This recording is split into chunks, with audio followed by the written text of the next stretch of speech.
Hey there, I'm Beverly Sartain, and this is the Holistic Coach Legacy Podcast, where you get support in being an impactful and confident coach. In today's episode, we are going to be connecting with Jenn Espinosa-GOSWAMI. And we're going to be talking to her about how to get visible with your story. I'm so excited to share Jenn with you because she has such a powerful story, and she's taken that story and turned it into her own business. She speaks from the stage, she does coaching, and she just is a really great demonstration of somebody being very visible with their expertise, their story, and their purpose. And so I'm looking forward to you listening in to how she gets visible with her story so that you might get more visible with your powerful story as well. Thanks for being here.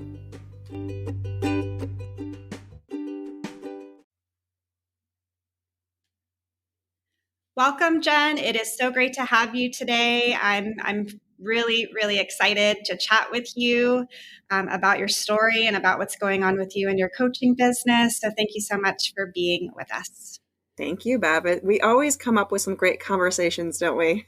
Yes, we do. Yes, we were just kind of bantering back and forth before we hopped on here.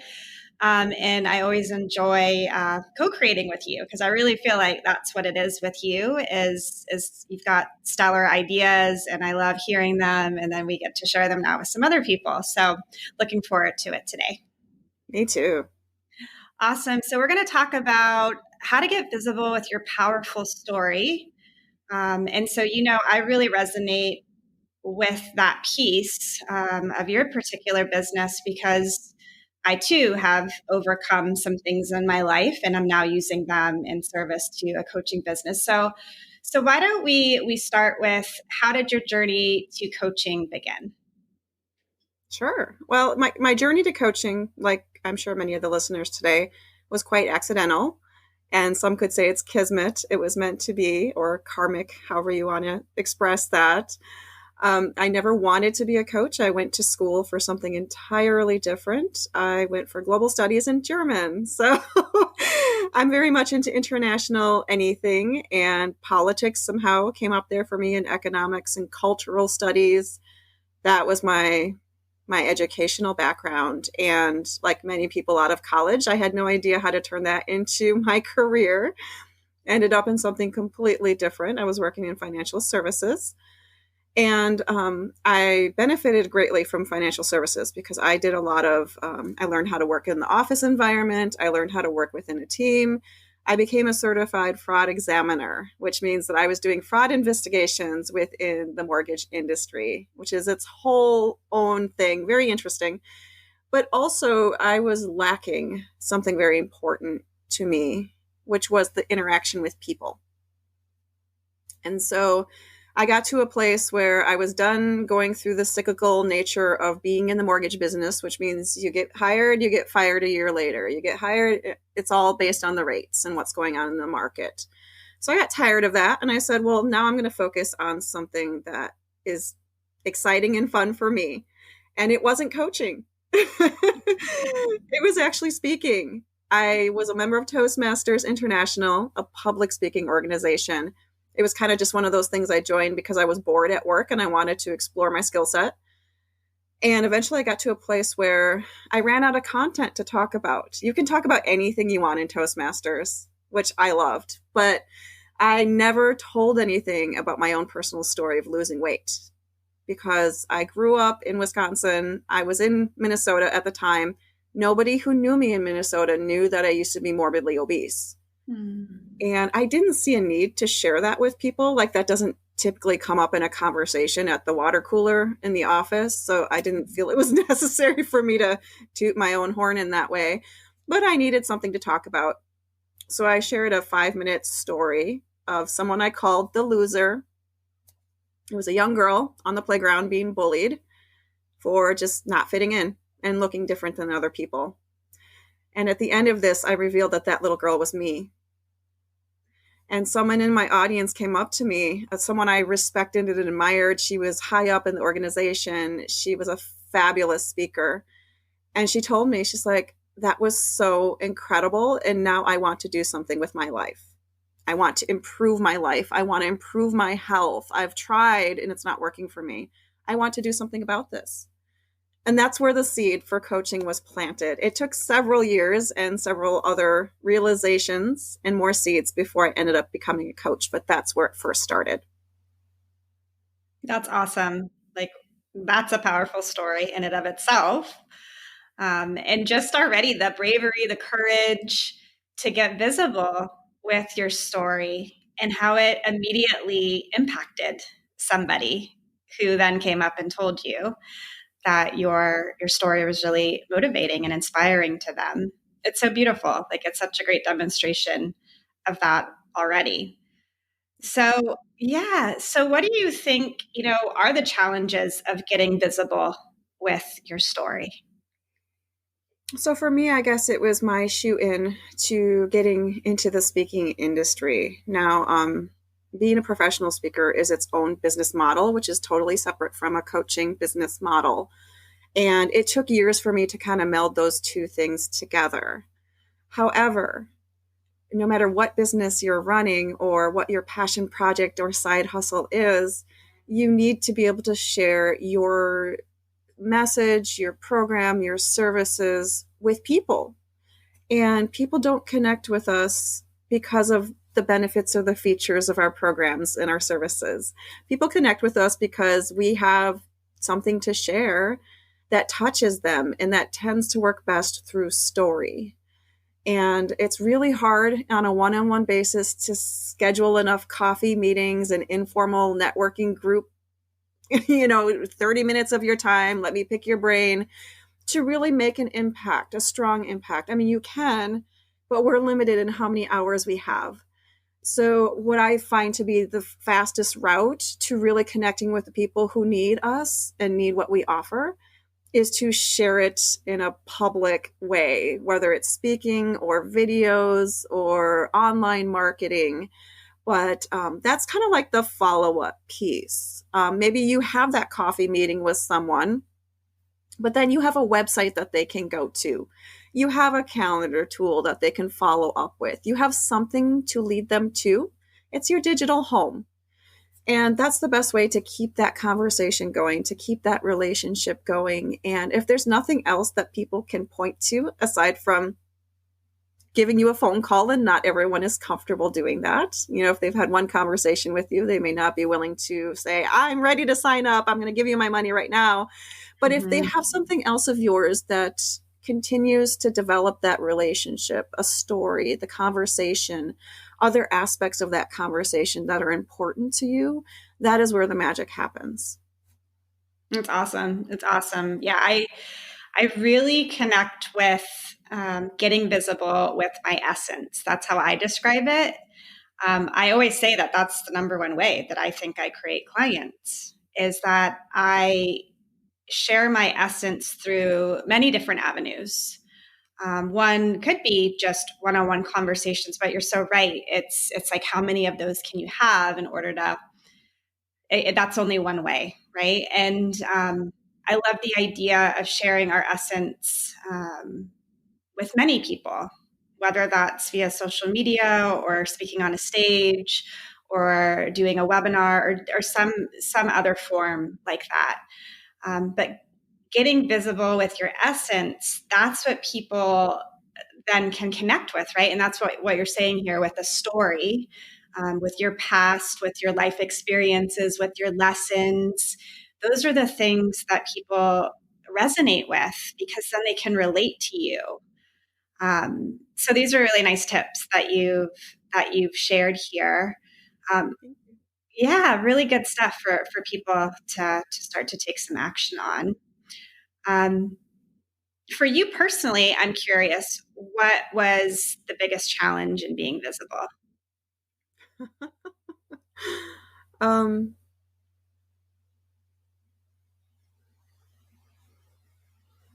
I think, especially now, because more people have turned to online types of marketing and sharing with people, it is a very highly saturated place, and it can be a challenge to find your people.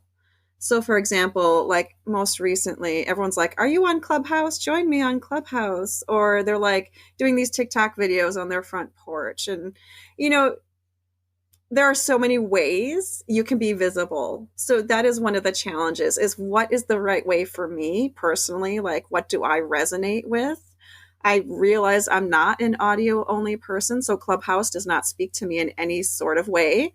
But I love video, and I love interacting with people. So there are other ways I can do that. TikTok is not really an interactive platform. You put your stuff out there and people watch it, and either it's entertaining enough or it's not. Plus, it trends to a demographic that are not the people I work with. That's more of a younger generation, like or the millennials, or whatever the generation underneath the millennials is, the younger kids, like maybe my kids' age, but not necessarily the 30 and 40 and 50-year-olds that I tend to work with. So there is some discovery process there to figure out, first, what do you feel comfortable with? Do you like to be visible? Do you like for people to see you or to feel your essence, as you mentioned, Bev? Or do you prefer something that's maybe with you behind a teaching or a training, or something where maybe your face is not there, but what you're doing and your process and what you're sharing is there? And then the second piece of that is, who am I needing to reach? And are those people where I'm hanging out? So, for example, another tool I use frequently, and I love it, is Pinterest. Because I am all about healthy eating and healthy living and exercising. And most of the people I work with, they save their recipes on Pinterest. So why wouldn't they be able to find and connect with me on Pinterest? It just makes sense for me and who I'm trying to reach. So those are the two, I think, really biggest pieces when it comes to what you resonate with personally, and also like who is hanging out there. Have some idea and do some research to see who is hanging out there. Yeah, and what you're sharing is so great, because it takes some time to figure these things out, and it takes working with people and being in community with people to really find the alignment that you're looking for. I know one of the things that you talk about a lot is confidence. And so I'm curious how you have cultivated confidence in sharing your story and speaking from the stage. I'm one of those people who was never like depressed or down about the fact that I was a really large girl my whole life. I was very good in school. I had great friends. I had a great relationship with my family. So I never felt like my size kept me back from anything. So from that standpoint, I always had some level of confidence. It wasn't until I became older, lost the weight, started sharing my story and seeing the impact it was having on audiences, that I started believing that it could become a business. Because it's one thing to share things that you're passionate about, but it's another thing to make it into a business. That's a little more challenging, because you have to then go from just sharing something to having something to offer to people. And speaking was just a natural, innate talent of mine. And some of the things that I struggle with confidence in speaking don't have to do with what I'm saying or how I'm showing up. They have to do more along the lines of technical things, like, can people hear me properly? Do I know how to use the platform that I'm on sharing with people, whether it's Zoom or any of those sorts of things? And the pandemic helped me out a lot with those types of considerations, because I had to move my speaking to virtual platforms in order to serve my clients. So I had to pivot very quickly. So again, just being open to learning new things that are outside of your comfort zone and still shining with where your talents lie. I can tell people all sorts of good stuff, and I know how to do it in an organized fashion, but that means I still had to learn some other things about, am I using the right microphone? Is my lighting right? Can people hear me properly? Am I chatting with people as I'm speaking? Just being really clear about how you're going to deliver that message. Yeah. Thank you so much for saying this, because I know the tech piece of having your own business and getting visible and putting yourself out there can be one of the big hurdles for people. And so it's really refreshing to just hear your vulnerability and your transparency around the tech piece. And I feel the same. I'm kind of tech savvy, but I'm not the most tech savvy. And so I've had to do a lot of figuring out. And I think that's important for people to hear, because I think sometimes people assume that people just are really good at all the things when that really isn't the case. And it's kind of doing research, doing it yourself, learning, asking people that can support you in becoming more confident. And that when you maybe become more confident in an area that hasn't been your biggest strength, that really can increase your confidence in other areas as well. Another thing that's super helpful is just practice.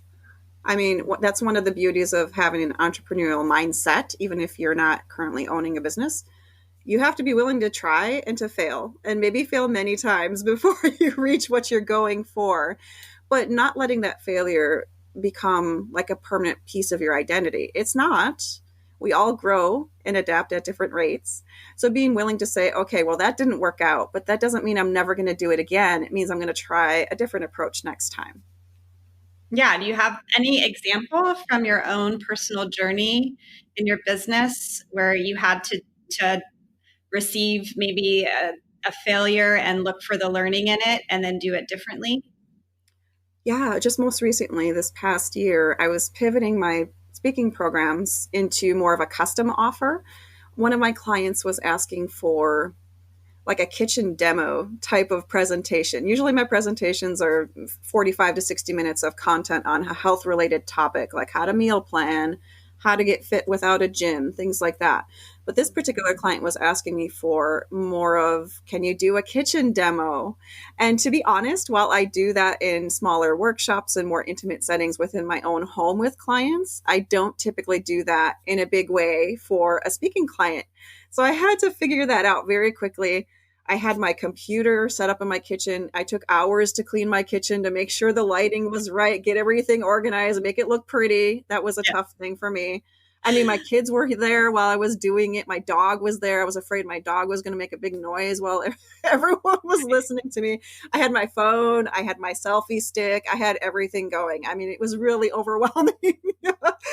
And there were issues. Like I started working a blender and people were like, we can't hear you. Or I was on one camera, but not on the other camera. And they couldn't see that I was holding something up to one of the cameras. A lot of different things were going on. I got some negative feedback on some of those things. Again, I could have let that like destroy my entire day. But overall, my reviews were fabulous and people were happy with the content they received. So yes, I did have some mistakes. It was the first time I did that. I was doing my own technology, trying to demo some things and giving content, which is probably a little too ambitious for what I was working on. And it didn't turn out as good as I would like. However, I might have another opportunity to do a kitchen demo, and now I'm going to be smarter about it. I might pre-record some of the demo aspects of here's how you put together this food. You can prep and prep and prep, and something will probably not go the way you want it to, but use that and take it as a lesson for next time. Here's a different way I could do that, and here's how I can tweak that. Beautiful, beautiful. Great example. And like, that sounds totally like the life of an entrepreneur. So, good example. So if someone's listening right now and they're thinking that they'd like to share their story more, how might they begin doing that? So many things. First of all, I just want to comfort or cheer people who are listening if they're thinking, but I don't really have a story, or nobody's interested in my story. I just want to say that is not true. That is you getting in your own head. Every one of us has something worth sharing, even if it doesn't feel like a big deal to you right now. It will touch someone in a way that you probably cannot anticipate. So I just want to say that we all have something to share as part of our story. We're all unique and we all have different experiences. So that for sure is something that you can lay to rest. You do have a story. Second of all, just think about what that story can impart to other people. Because when people listen to stories, if you think about some of your favorite stories from your childhood, they've had certain elements, right? They probably had a hero. They probably had a villain. They probably had a moment where there was this big conflict going on, and then they had after the conflict, how it all unfolded, and there may or may not be a lesson at the end of that story. So when you think about your favorite stories, can you tap into those elements? Because that's what makes a great story. So, like when I share with people my story about weight loss, it doesn't really matter how much weight I lost, but people want to know, oh, what was the process to get there? You know, Yeah. how did you do it? So, being curious about what are the questions you would have if you stepped outside of yourself and you're like, okay, here's this story. If you wrote it all down or spoke it out loud, what are the questions you might have as an audience member? Like, what would you want to dive into more? And what would be more compelling for you? And just be open to changing the organization of that, because a good story comes to a crescendo and kind of goes from there. So can you build it in a different way? Sometimes we get really chronological with the things in our lives, but that's not the element of a great story. You know, you have to build up to something. So some different considerations, like take a look at your story, lay it out in a very chronological fashion or logical fashion, and then take a look and see what your audience might wonder about that. Like, she mentioned this. What does that mean? Or he talked about this. How can I learn more about that? And understand that at the end of the day, you are there sharing your story because you have a mission, right? You want to help people. And so being clear about that, your audience also is looking for help, and they just need you to kind of show them what that might look like. Yeah, I'm so glad you mentioned the mission, because I have just found personally that that's what I always connect to, you know? So even when I'm fearful or scared about being seen or heard in some sort of way, I always reconnect to the bigger why of what this is about for me, so that I can lean into the mission and let go of my ego. And so I'm curious for you, what has been the bigger why that's come through for you in terms of being visible and sharing your story?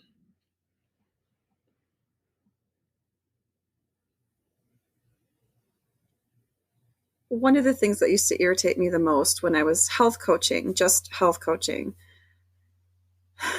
was people are very burned out on diets and programming and things like that. And this information that comes out in the media all the time about, oh, those people who lose weight gain it all back and it's not going to work for you. There's only 1% of people this is a long-term solution for. And yet they're telling all these things about the obesity, the disease, and how it's going to kill you and all these things. One of the things that challenged me the most is this perception that there's nothing we can do about it, that we don't have any personal power to change ourselves dramatically sometimes. And that's false. And I don't like that. I don't like having people believe that something is not possible for them. I've always believed that anything is possible for us as human beings in this world, but we have to decide whether we're going to take action on that or not. And that's a difficult decision point. But I do believe that anything we do for ourselves and for our greater mission is possible. Even if we don't know how, even if the road is shaky or bumpy and we have no idea what that looks like, the seed wouldn't be there for us if it wasn't possible.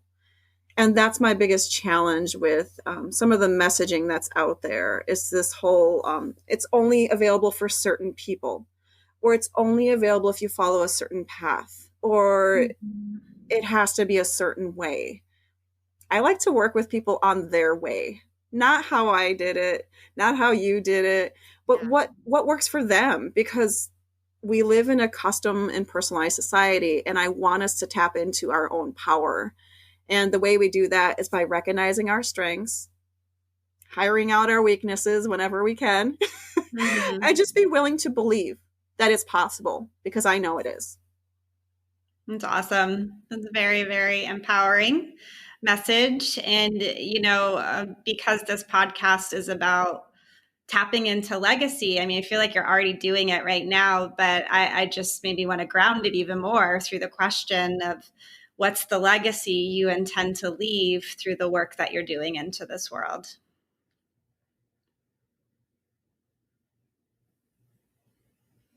I think that as individuals and as people, we are more powerful than we can know. that has been shown to me time and time again. Like, I never set out to lose 100 pounds. I never set out to become a marathon runner. But once I started it, I had to finish it. I never set out to become a coach, and I love it. It's what I was meant to do. But if I had tried to follow a linear way of that path, it would have never showed up for me. So there's a piece of that also that is listening to your inner wisdom. And some of us have a habit of not listening to that for various reasons. You know, everyone has their own path. My inner wisdom was telling me I could do anything I want my whole life, like from the beginning. So I never hesitated with that. And I like to help people discover, you know, you are more powerful than you know. I've seen it time and time again in myself, in my clients. And for those of you who can't tap into that yet, oh my gosh, there's so much available for you when you're ready to. Yeah. And I would say reach out to Jenn and have a conversation about that, right? Because I think when there's something we feel particularly called towards, like that's such a great person to have that conversation with. And so, you know, I love coaching so much. I rave about it all the time. But what I love about it, I really feel like it facilitates this place where people can start to tap into their own personal power and their own empowerment and their own insights and their own creativity. Like a lot of the things that I was very disconnected from many years ago. And so now I love participating in this interaction where we're honoring all of those things and that somebody can come up with their own path so that they're motivated and inspired to actually follow through with it because it came from them. It came from them and it was in alignment with them. And so, yes, I really enjoy everything that you're saying here. So in terms of, you know, how you're working with people, what's that looking like these days? Speaking of working with people, I love working with rebels and outliers and people who never felt like they fit in or like the things they tried worked for them. Those are the type of people I love to connect with because you're my people. I'm a skeptic. I question just about everything until I find research that makes sense to me. So that's just kind of my thought process on things. I never accept anything at face value. So if you're one of those people, let's have a conversation because this could be really fun for both of us. But I work with women primarily. I also work with women business owners. So what I've decided to do this year especially is combine my passions for helping people tap into their personal power. So I'm not abandoning health coaching because I think that our health is our wealth and will always be. And it's worth investing in because we don't want to just live long lives. We want to live long quality lives. At the same time, I have a passion for working with entrepreneurs and coaches. Coaches value other coaches. We know the power of coaching. We've seen it firsthand. So I love to help people tap into their story. Business owners tap into their story, tap into their gifts of coaching or their interests in coaching, and learn how to do that. A little bit of foundational business practices, but also with an eye towards their health. Because if there's one thing I learned when I first became a full-time work at home business owner was I wanted to do all the things all at once. And I was getting distracted very easily. Like I was like, oh, I got to clean the house now. I can't get on phone calls with people. I've got so much time while my kids are at school to get this done. And then there's a lot of people throwing their offers at you about how to do something better, faster, right, more aligned, you know, that you get messages every day. So how do you avoid the messages so that you can really focus on what you need? So those are some of the challenges and some of the people I work with. And health is always going to be there, but also your confidence in yourself. If you've never personally been confident in who you are or how you move in this world, it's not going to suddenly change because you have a business now. Right. Until you change your relationship with yourself and your value and worth in this world, it's going to be really hard for you to become a business owner because you hear a lot of rejection. You get a lot of failure or you don't hear anything. And that's hard if you're not confident in who you are and what you do. Beautiful. And so if people wanted to reach out to you to learn more about you or to hear from you, how could they do that? Come find me at Digital Home, waitlistchronicles.com, not weight loss. waitlistchronicles.com. You can also connect with me on social media. I have many YouTube videos if that's your thing. Check me out, see how visible I am and whether you can apply it for yourself. I'm on Facebook and Instagram as well. Beautiful. It's been so good to talk just about story and visibility and confidence and like how all these things are really intertwined. And I love that, you know, a business, a service, a passion, a purpose, it can start from really get in touch with your essence and what your story is and how you want to communicate it and share it and connect with people on it. And I love that we've had this discussion today because I feel like it's such a great way to start meeting people where they're at when we can learn how to express ourselves and connect with people. So let me just check in with you. Any parting words, thoughts that are on your heart to share with us before we hop off?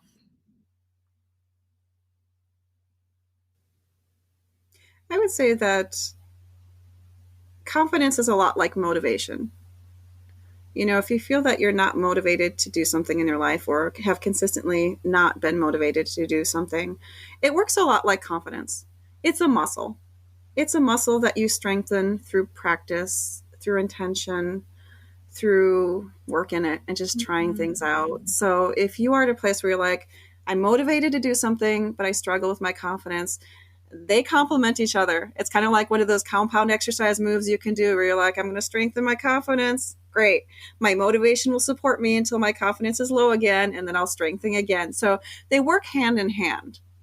And when you understand that principle and how that works, then I mean, it will create a self-fulfilling loop for you, and you won't ever have to worry about either one again, because motivation and confidence come hand in hand, no matter what it is you're talking about in life. Fantastic. I hope that if anybody is listening today and they are feeling motivated to take action on something, yet feeling like they're struggling with their confidence, that they will reach out to you. And I greatly, greatly appreciate you sharing your time, your essence, and your tips with us today. Thanks, Jenn. Thanks, Beverly.